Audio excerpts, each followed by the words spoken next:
শেষ দশক একটা অপূর্ব সুযোগ। রমাদানের শেষ 10 রাত্রি বছরের শ্রেষ্ঠ 10 রাত্রি, এবং এই জন্য আসাদুন বলেন যে কানা রাসূলুল্লাহ সাল্লাল্লাহু আলাইহি ওয়াসাল্লাম ইয়াজতাহিদু ফিল আশরিল আওয়াখিরি মা লা ইয়াজতাহিদু ফি গায়রিহি। এই 10 রাত্রিতে যেই ইজতিহাদ করতেন, সাধনা করতেন, পরিশ্রম করতেন, অন্য সময় সেটা করতেন না। এবং তিনি কি করতেন, ইজা দাখালাল আশরু, 10 রাত্রি আসলে সাদ্দা মিজারাহু, কোমর বাঁধতেন, আহিয়া লাইলাহু, রাত জেগে ইবাদত করতেন, আইকাযা আহলাহু, পরিবারকে জাগিয়ে দিতেন। এটা আমাদের একটা দায়িত্ব, পরিবার পরিজনকে শেষ 10-এ উঠিয়ে দেয়া, উদ্বুদ্ধ করা তাহাজ্জুদ পড়তে। তার মানে একদম বাচ্চাদেরকে লাথি দিয়ে উঠিয়ে দিতে হবে, বিষয়টা এরকম না। এখানেও শরীয়ত প্রয়োগ করার ক্ষেত্রে ভুল করবেন না।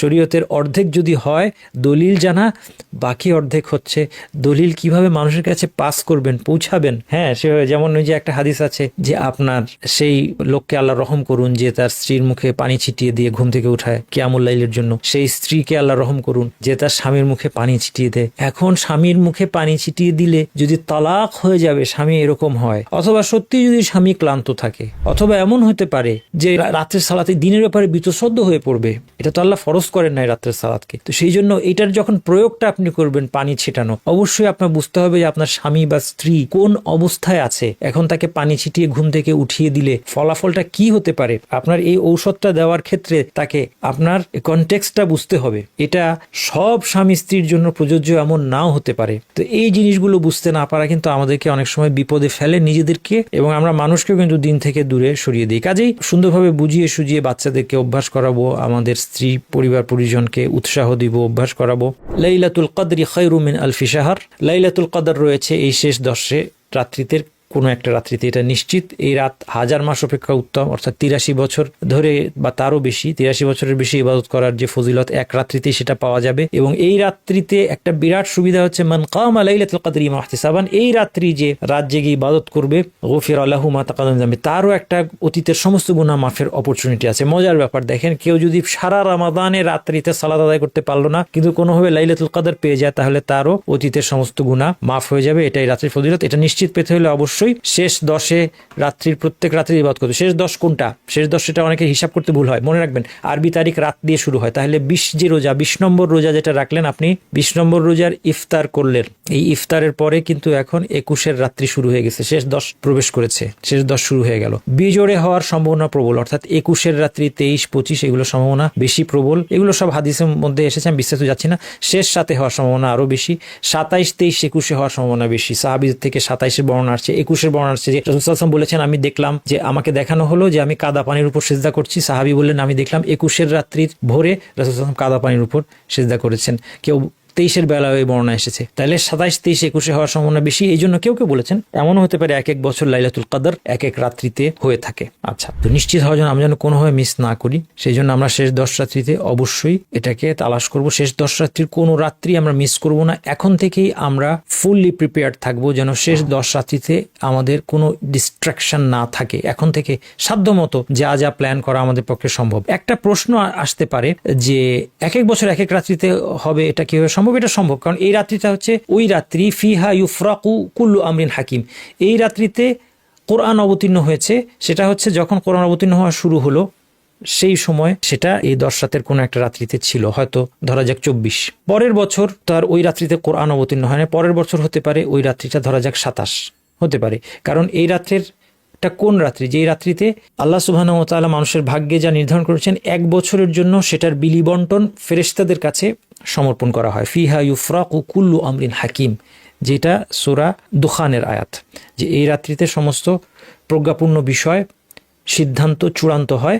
অর্থাৎ চূড়ান্ত হওয়া মানে লৌহে মাহফুজে তো সবই লিখিত আছে, কিন্তু 1 বছরের জন্য যে বিলি বন্টন যেটা ফেরেশতাদের মাধ্যমে হবে, রিজিকের বিলি বন্টন সিমিলার জিনিসগুলো, সেগুলো ফেরেশতাদেরকে জানানো হয়, ফেরেশতাদের রেকর্ডে সেটা প্রকাশ পায়। এই জন্য এক এক বছর এক রাত্রিতে হতে কোনো বাধা নেই। আয়েশা যেন জিজ্ঞেস করলেন আমি যদি এই রাত্রিটা পেয়ে যাই কি বলবো? তিনি বললেন তাকুলি না, তুমি বলবে আল্লাহুম্মা ইন্নাকা আফুউন তুহিব্বুল আফওয়া ফাফু আন্নি, হে আল্লাহ আপনি ক্ষমাশীল, আপনি ক্ষমা করতে ভালোবাসেন, এই জন্য আমাকে ক্ষমা করে দিন। অত্যন্ত চমৎকার একটা দোয়া। কিভাবে আয়েশা রাদিয়াল্লাহু আনহা বুঝবেন যে এই রাত্রিটা আমি পেয়ে গিয়েছি?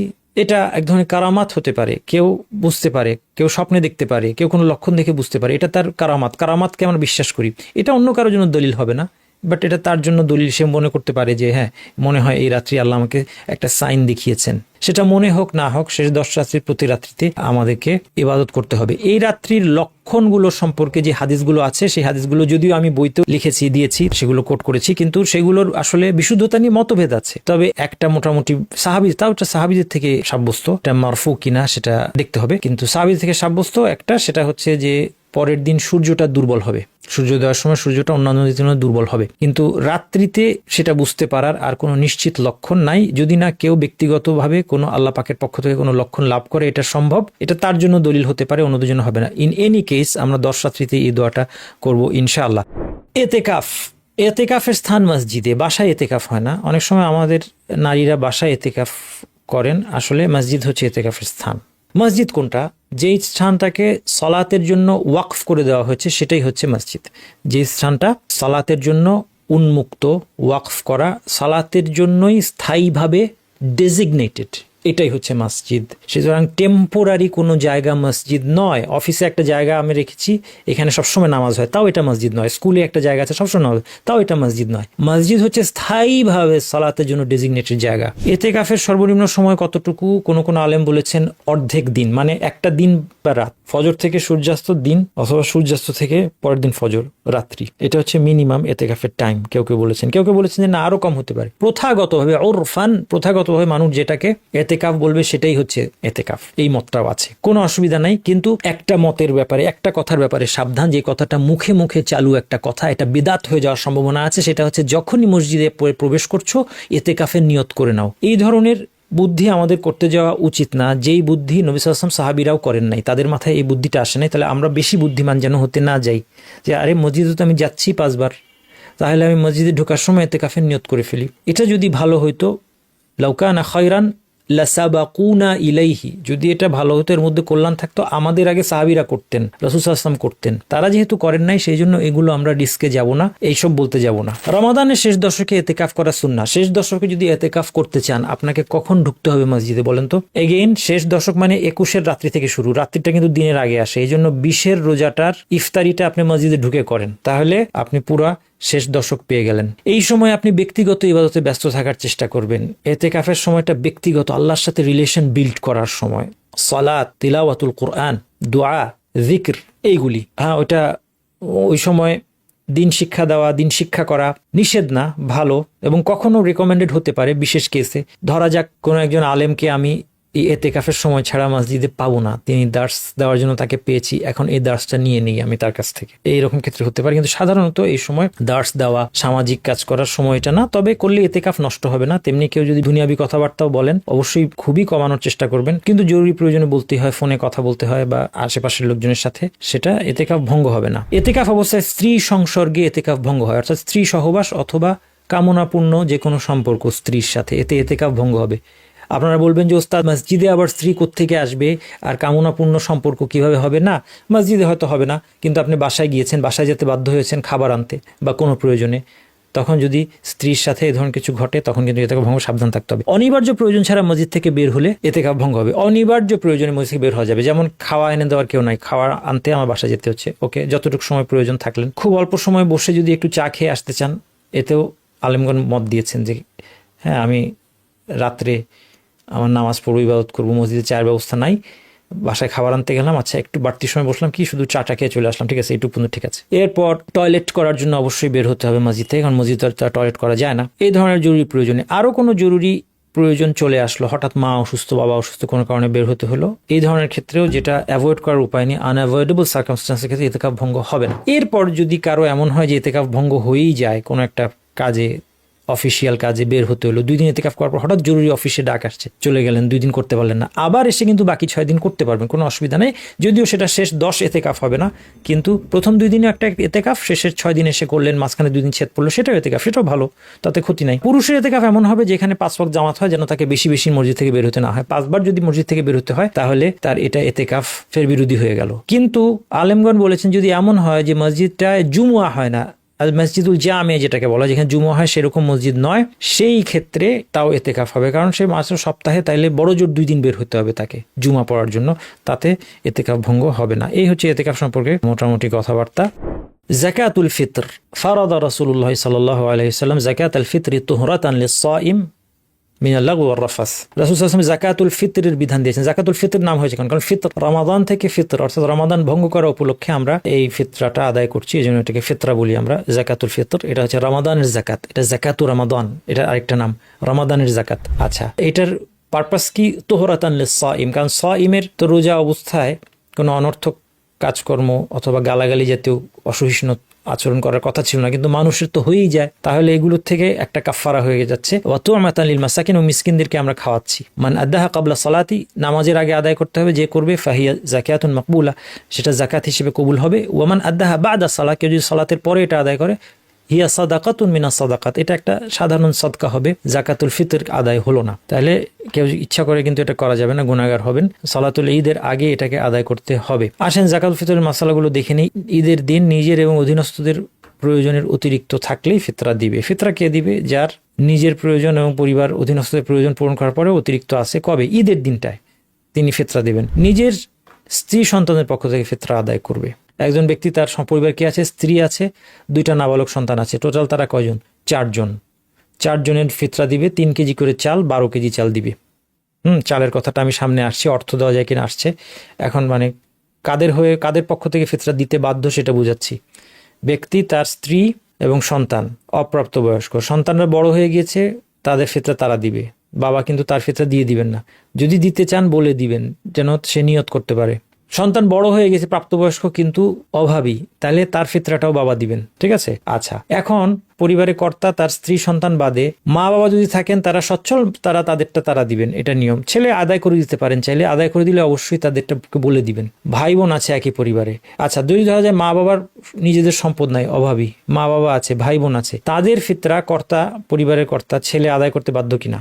নিজের স্ত্রী সন্তান এটা তো করবে, কিন্তু তার উপর নির্ভরশীল মা বাবা আছে, একটা ভাই আছে ঘরে, একটা বোন আছে, তাদেরটাও কি সে দিবে? 2টা মত, কেউ বলছেন দিবে, কেউ বলছেন দিতে হবে না। আচ্ছা যাই হোক, যদি দেন অ্যাটলিস্ট জানিয়ে দিবেন, এটা এনশোর করেন।